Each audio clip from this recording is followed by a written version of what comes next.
Bueno, pues el primero que describió el neuroma de Morton no fue Morton, fue Dulanger, pero bueno, el que al que se debe el nombre, pues lo describió en 1876 y lo describió como una peculiar y dolorosa afección de la cuarta articulación metatarsofalágica, o sea, no tanto del neuroma. Y el primero que lo extirpó, pues unos años más tarde, fue Hodley. Se considera hoy por hoy una neuropatía por atrapamiento. Y aquí se ha quitado como la... Vale, entonces recordar que nos vamos a referir al nervio interdigital, vamos al nervio digital plantar intermetatarsiano. Para cada uno de los espacios va a haber un nervio que van a tener origen en el nervio plantar medial y lateral del nervio tibial. Entonces, el del primer y el segundo espacio tienen su origen en el plantar medial y luego el del cuarto espacio en el plantar lateral. Y luego hay el del tercer espacio va a tener ramas tanto del plantar medial como del plantar lateral. El neuroma lo vamos a localizar siempre distal al ligamento intermetatarsiano transverso profundo, que es un ligamento que va a estabilizar las articulaciones metatarsofalángicas al conectar aquí las placas volares. Entonces, se considera una lesión degenerativa de este nervio plantar, es mucho más frecuente en las mujeres, mucho más frecuente se dice en el tercer espacio, porque a este nivel el nervio es un poquito más grueso, ¿no? Por recibir ramos del plantar medial y lateral. Y normalmente pues este nervio ya está predispuesto a sufrir compresiones pues, en estos espacios intermetatarsianos que además son más pequeñitos, sobre todo el del segundo y el del tercer dedo. Ya hemos dicho que se considera hoy por hoy una neuropatía por atrapamiento. Se produce una isquemia del nervio por compresión contra el ligamento intermetatarsiano transverso profundo y no es un verdadero neuroma, ¿de acuerdo? Es una fibrosis perineural en la que se ha visto pues, proliferación vascular, el edema del endoneuro, degeneración axonal, pero no es un verdadero neuroma de Morton. Y luego lo podemos localizar en uno o varios espacios y luego puede ser unilateral o bilateral. Hay una serie de factores que favorecen la aparición de este neuroma de Morton. Uno de ellos es la rigidez del ligamento intermetatarsiano. También se dice que es más frecuente en el tercer espacio por un excesivo movimiento del cuarto metatarsiano con respecto al tercer metatarsiano y luego, pues sobre todo, las inestabilidades también de las articulaciones metatarsofalángicas. Cuando hay una rotura de la placa plantar, que lo tenéis que valorar siempre que hagáis ecografía del neuroma de Morton, nunca os olvidéis de ver las articulaciones de la placa plantar. Bueno, pues esto produce inestabilidades y al final pues un neuroma. Y luego pues otros movimientos, otras posiciones, pues la hiperpronación o el pie varo o etcétera, ¿no? Clínicamente, los pacientes van a venir con un dolor, con una metatarsalgia, ¿no? Dolor en la cabeza de los metas por la parte plantar, con trastornos sensitivos, que suele ser pues, irradiado hacia los dedos del espacio en el que se va a lesionar. Muchas veces nos cuentan pues, como que tienen como una china, ¿no? Como una piedra cuando andan. Y luego este dolor empeora con los zapatos de tacón, porque lo que hacemos es un estiramiento del ligamento intermetatarsiano y por lo tanto comprime más el nervio, y con los zapatos estrechos. Y luego cuando se quitan los zapatos y se dan masajes, pues puede mejorar. Y en cuanto a la exploración física, pues no es muy definitiva. Se ha descrito en la maniobra de Mulder, hacemos presión sobre la cara, bueno, sobre la parte medial y la parte lateral para aproximar las cabezas de los metas y además hacemos compresión en el espacio donde creemos que está el nervio intermetatarsiano, el nervio digital, el neuroma de Morton, y entonces aparece un dolor característico, pero esto no es 100%. Bueno, aquí tenéis las maniobras con la maniobra de Mulder, haciendo la presión en el espacio intermetatarsiano, o bien sobre la maniobra de Mulder. Entonces, ¿para qué utilizamos la técnica de imagen? ¿Cuál es el objetivo de las técnicas de imagen? En este caso de la eco, pero también de la reso, ¿no? Pues lo primero que hay que hacer es confirmar el diagnóstico, la sospecha clínica de neuroma de Morton. Localizar correctamente el neuroma de Morton, porque hasta en el 28% de los casos no coincide la localización que luego nosotros vemos con la imagen, en la eco o en la reso, con lo que es la valoración clínica. Y luego, muy importante, excluir otros diagnósticos. Si nosotros no vemos neuroma de Morton o vemos neuroma de Morton y no es lo que le duele al paciente, pues hay que buscar otras cosas que también podemos ver con la ecografía. El grupo del doctor Martinoli, bueno, pues ya hizo como una revisión, un metaanálisis en el 2015, pues comparando, o sea, para ver ¿no? la sensibilidad y especificidad de la ecografía y de la resonancia magnética en la valoración del neuroma de Morton. Ventajas de la ecografía, todos las sabemos. Es rápida, cuando estamos empezando a ver neuroma de Morton tardamos un poquito más si no tenemos experiencia. Es muy barata, nos permite hacer la valoración en tiempo real, que no nos lo permite la resonancia, y podemos hacer el estudio dinámico, ¿no? El signo de Mulder y además la valoración clínica, si duele o no duele, el TINEL. Inconveniente, pues que es operador dependiente, entonces necesitamos un poquito de experiencia. La reso, lo de siempre, nos dicen técnica reproducible, bien. Menos operador dependiente, no, es operador dependiente y observador dependiente. Y luego nos permite valorar tejidos blandos. El inconveniente, pues que nos consume más tiempo, es cara y que, sobre todo, que no nos permite la valoración clínica. Entonces ellos llegaron a la conclusión de que la reso y la eco tienen igual sensibilidad y seguridad diagnóstica para el neuroma de Morton y recomendaban la ecografía si tú te sientes cómodo con la ecografía, ¿no? En función del operador. En el consenso que ya os hemos hablado de la SSR, bueno, pues en el del 2012 se consideraba que para el neuroma de Morton era igual de válido la eco que la reso, pero ya en el 2017 ya, ¿no? Técnica de elección para el neuroma de Morton, ecografía. Bueno, ¿qué anatomía necesitamos conocer para hacer la valoración ecográfica del neuroma de Morton? Bueno, pues vamos a dividir el espacio intermetatarsiano en dos compartimentos, un compartimento dorsal y un compartimento plantar, que van a estar separados por este ligamento intermetatarsiano transverso profundo que ya hemos dicho que va a conectar las placas volares. En el compartimento plantar, ¿qué vamos a tener? Bueno, pues además de los tendones flexores, el paquete vasculonervioso, la arteria y las venas interdigitales y el nervio interdigital propio.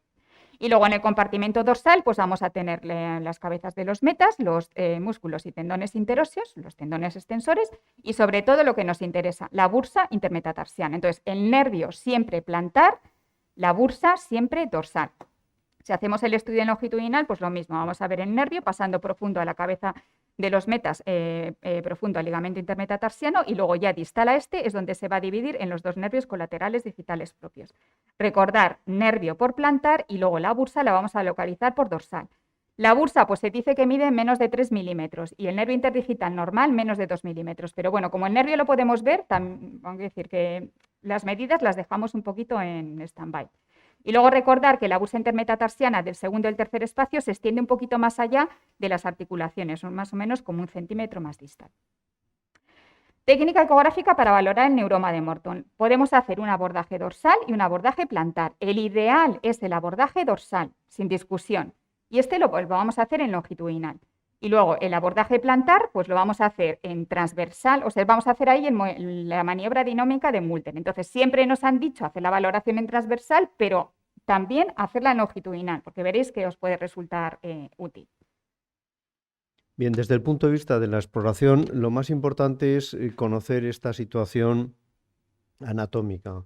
Es decir, si nosotros nos fijamos en la anatomía, tenemos el ligamento, lo que ha comentado Silvia, el ligamento intermetatarsiano entre las cabezas de los metatarsianos, cabeza-cuello de metatarsianos, y inmediatamente distal a ello vamos a tener la formación neuromatosa, con lo cual, ¿cómo podemos explorarlo? Es decir, tenemos siempre que fijarnos este nivel y tenemos que intentar desde plantar, empujar para que el nervio salga distalmente y se sitúe en situación dorsal al propio ligamento intermetatarsiano. Entonces tenemos y vamos a tener una línea muy clara que la marca precisamente este ligamento intermetatarsiano. A nivel distal al ligamento intermetatarsiano que viene aquí, vamos a tener la formación neuromatosa, que es la que nosotros desde la planta vamos a empujar con el dedo. Es decir, lo que tenemos que empujar con el dedo en una situación distal al ligamento intermetatarsiano, precisamente para conseguir empujar el neuroma hacia la superficie dorsal y poderlo verlo desde esta superficie. Hay una zona que es desplazable y una zona que es más rígida. La zona desplazable, como vemos, está situada en la zona del ligamento. Esto no es desplazable y la zona desplazable sería la zona correspondiente al neuroma. Y esa es la técnica, es realmente sencillo realizar esta técnica.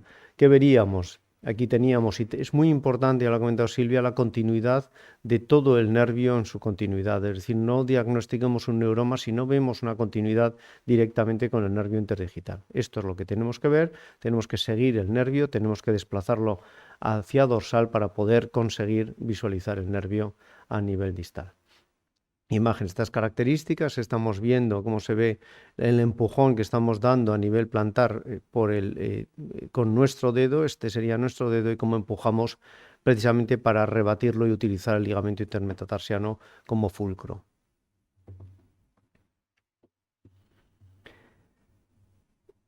Esta es la técnica otra vez, más imágenes de estas características y cómo veríamos un neuroma en estas condiciones. Realmente lo que vemos es una zona hipoecogénica de mayor o menor tamaño que refleja directamente sobre el ligamento intermetatarsiano. Esta es la imagen distal, inmediatamente distal a las cabezas de los metatarsianos, empujar hacia dorsal y poner. ¿Por qué es más importante la exploración dorsal que la volar que la plantar?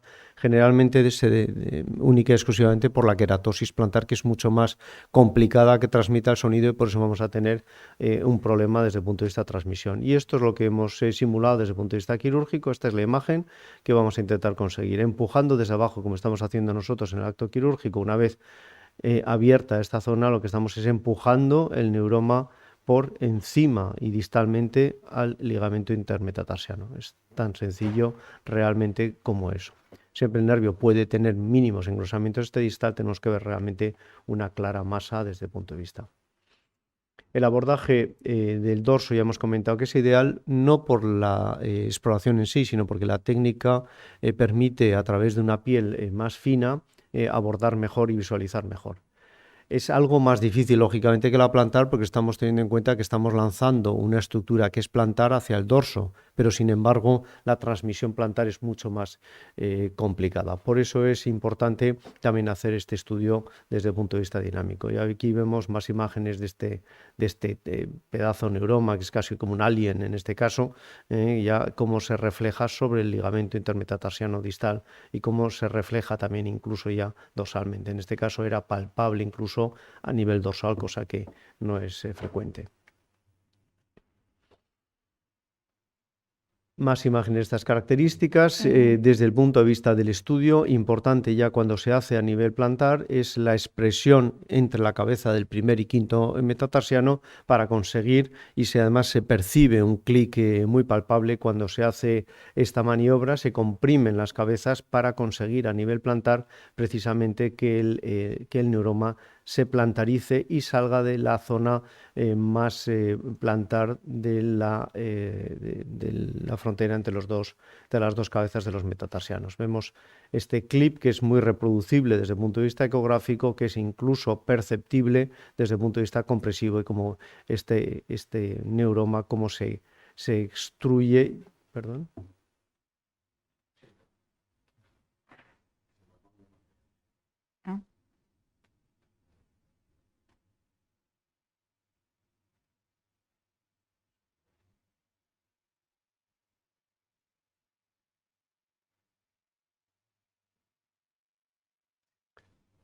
Muy bien.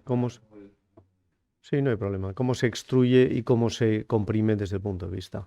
Esta imagen es la que lógicamente veríamos también en la resonancia con la estructura neuromatosa entre la cabeza, y que además aquí ya vemos la cercanía de la cabeza del tercer y cuarto metatarsiano, uno de los elementos que pueden favorecer precisamente esta fricción. Y por otro lado, esta imagen que se forma en la ecografía, que es una imagen que se habla de ginkgo, ¿no, Silvia? Hoja de ginkgo, sí. El signo de la hoja de ginkgo. La hoja de ginkgo, que es muy parecida, ya veis el pedículo que tiene unido, que en este caso representaría la unión con el propio nervio en su zona sana, y la expresión y el crecimiento a nivel distal.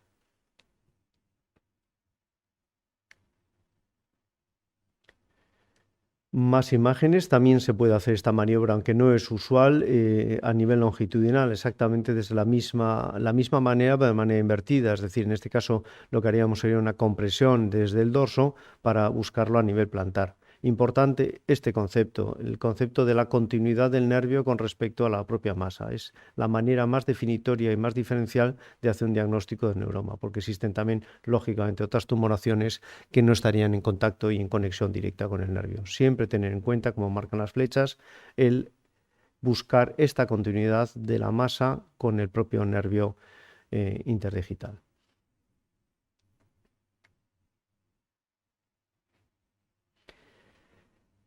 Esta maniobra a nivel longitudinal plantea siempre un problema y si además nos fijamos en las ecografías, curiosamente, en todos estos neuromas que generalmente conllevan también cierta fricción entre los metatarsianos van a producir también una queratosis plantar adicional, es decir, es una piel que además ya está claramente alterada, con lo cual la dificultad desde la exploración plantar va a ser muy superior.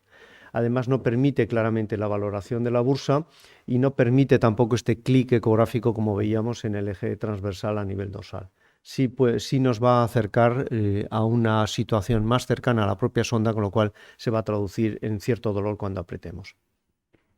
Y luego, pues eso, que aunque nos han dicho que el abordaje plantar con el Mulder en el eje corto, ¿no? En transversal, no nos permite valorar la bursa, si nosotros nos ponemos en el eje largo, podemos valorar muy bien la bursa. Podemos hacer el estudio dinámico, entonces el nervio, el neuroma se nos va a desplazar para plantar, la bolsa se nos va a llenar y va a desplazarse para dorsal, entonces los diferenciamos muy bien, ¿no? Aquí tenéis el neuroma, la continuidad con el nervio y la bursa.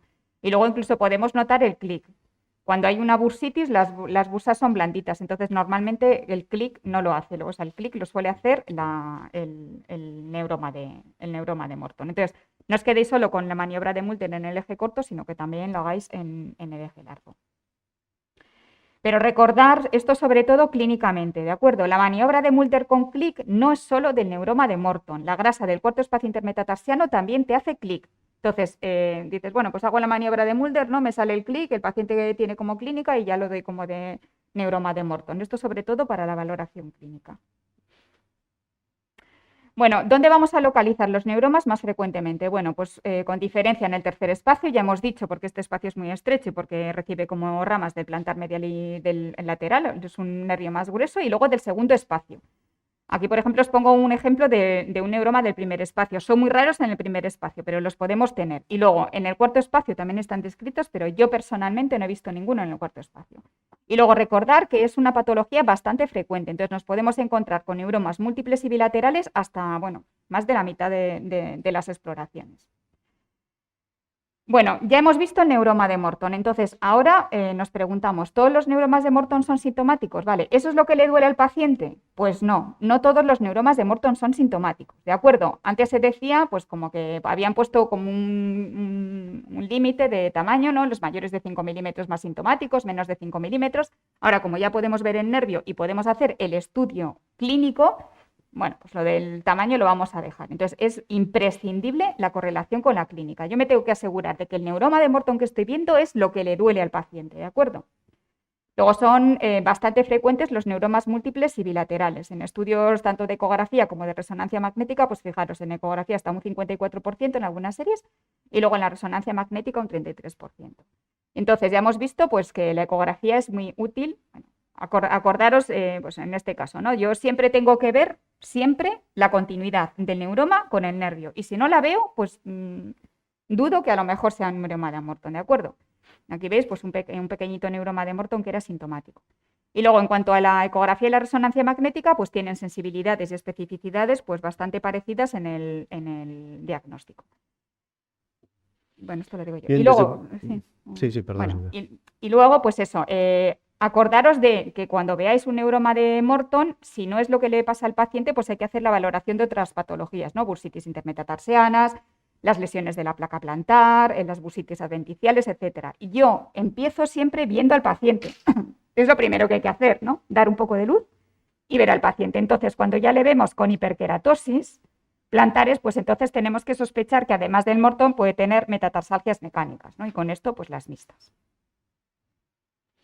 Bien, desde el punto de vista de tratamiento, lo más importante es comenzar siempre con un tratamiento conservador, que es muy efectivo, especialmente teniendo en cuenta que uno de los grandes problemas, como hemos dicho, que es un problema friccional. Si es friccional, generalmente conlleva que los metatarsianos estén juntos. Lo primero sería, lógicamente, tratar con una plantilla de ampliar este espacio para evitar esta compresión. Y desde el punto de vista de tratamiento percutáneo no invasivo, por orden de utilización, los anestésicos, los corticoides mejor si se inyectan con anestésicos. El etanol está descrito con efecto, con mejor resultado que los propios corticoides, con el problema de la infiltración y con todas las disposiciones que están cuestionando la utilización de alcohol a nivel profundo.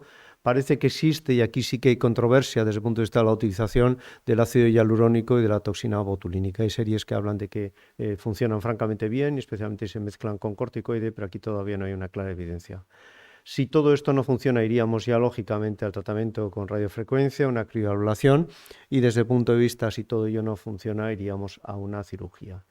Desde el punto de vista de la técnica, de la infiltración, que es un poco probablemente lo más interesante, nosotros utilizamos una técnica en plano. Lo que hacemos es con unas gasas, un ayudante separa directamente los dedos, y lo que hacemos es entrar en plano porque es la mejor manera de visualizar la aguja, como infiltramos el producto dentro del propio neuroma. Además, nos permite ya no solo la infiltración en neuroma, sino incluso en su caso una infiltración bursal por encima, porque es desde este plano muy accesible. Estamos infiltrando en este caso la bursa por encima, con lo cual desde la misma infiltración podemos acceder tanto al neuroma como a la bursa intermetatarsiana.